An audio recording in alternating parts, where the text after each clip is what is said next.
కాంగ్రెస్లోకి వినేష్ ఫోగాట్, బజరంగ్ పునియా కూడా రాహుల్ గాంధీని కలిసిన రెజ్లర్లు హర్యానా అసెంబ్లీ ఎన్నికల్లో పోటీ అంటూ ఒకరిని చూస్తా ఉన్నాం. సో అంటే ఈ విషయం ఏంటంటే మిత్రులారా, వీళ్ళు ఎవరైతే ఈ వినేష్ ఫోగాట్ కానీ మిగతా ఎవరైతే ఉన్నారో వీళ్ళు ఒక రాజకీయంగా వాళ్లకు ఇలాంటి పరిస్థితులు అంటే ఏవైతే పార్టీలో చేరుతున్నారో వాళ్ళ గత ఉద్యమాల్లో కూడా చాలా రకాలైనటువంటి అనుమానాలు కలుగుతాయి, అందులో నో డౌట్. కాకపోతే ఇలా చేయడం తప్పు. ఒక స్పోర్ట్స్ మ్యాన్స్ ఇలా రాజకీయంగా దీన్ని వాడుకొని ఎదుగుదామంటే ఇది ప్రజల్లో ఒక రకమైనటువంటి నెగిటివ్ ప్రాపగండా క్రియేట్ అయ్యేటువంటి అవకాశం అయితే కనబడతా ఉంది.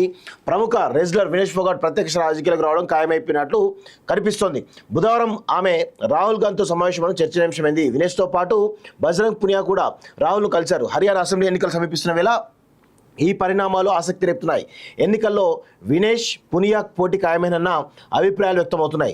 జులానా స్థానం నుంచి వినేష్ను బరిలోకి దింపాలని కాంగ్రెస్ పార్టీ యోచిస్తున్నట్టు సమాచారం. ఇక పునియాను బదిలీ స్థానం నుంచి పోటీ చేయించాలని చూస్తున్నట్టు తెలిసింది. ఒకవేళ ఎమ్మెల్యే సీట్ ఇవ్వలేకపోతే ఏఐసిసిలో కీలక పదవిని ఇస్తారన్న ప్రచారం కూడా జరుగుతోంది. వీరిద్దరి చేరికతో హర్యానాలో జాట్ల ఓట్లు కాంగ్రెస్కు అనుకూలంగా మరింత సంఘటితమవుతాయని రాజకీయ పరిశీలకులు భావిస్తున్నారు.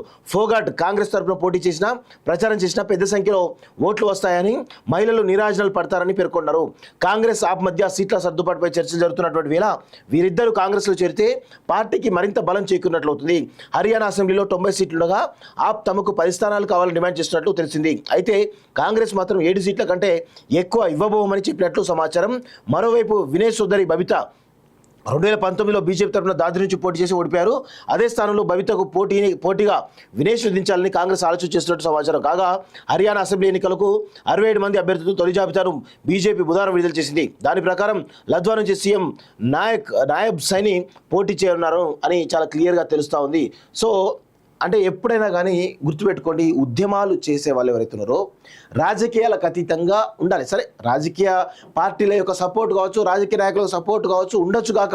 ఎందుకంటే రాజకీయ నాయకులు తమ స్వార్థ రాజకీయ ప్రయోజనాల కోసం ఇలాంటి వాటిని వాడుకునేట్టు ప్రయత్నిస్తారు. కానీ ఉద్యమకారులు ఎవరైతే ఉన్నారో తమ ఉద్యమ పంతాను నిర్మించుకోవడానికి చాలా రకాలుగా పనిచేయాలి. ఎగ్జాంపుల్ చెప్తున్నాను, ఈరోజు మందకృష్ణ మాదిగ కావచ్చు, లేదంటే ఆర్ కృష్ణయ్య కావచ్చు, వీళ్లకు చాలా రకాలుగా వెనకాల పొలిటికల్ సపోర్ట్ ఉంటుంది. కానీ ఎప్పుడు కూడా ఒక పొలిటికల్ కండువా కప్పుకున్నటువంటి సందర్భాలు చాలా తక్కువ, రేర్ కేసెస్లు ఉంటాయి. ఎప్పుడైతే ఆ ఉద్యమాలు చేసే ఉద్యమ నాయకులు ఎవరుతున్నారో రాజకీయ నాయకులు రాజకీయ పార్టీల యొక్క కండువాలు కప్పుకున్నప్పుడు ఆ ఉద్యమాలపైన ఖచ్చితంగా పలు అనుమానాలకు దారితీస్తాయి. సో ఇప్పుడు కూడా వినేష్ ఫోగాట్ ఏదైతే ఉందో గత కొన్నేళ్లుగా భారతీయ జనతా పార్టీ సంబంధించినటువంటి కీలకమైనటువంటి మంత్రి ఎవరైతే ఉన్నారో ఆయన పైన ఈ యొక్క అనేకమైనటువంటి లైంగిక ఆరోపణలకు సంబంధించినటువంటి విషయంలో అనేకమైనటువంటి ఆరోపణలు కూడా చేయడం జరిగింది.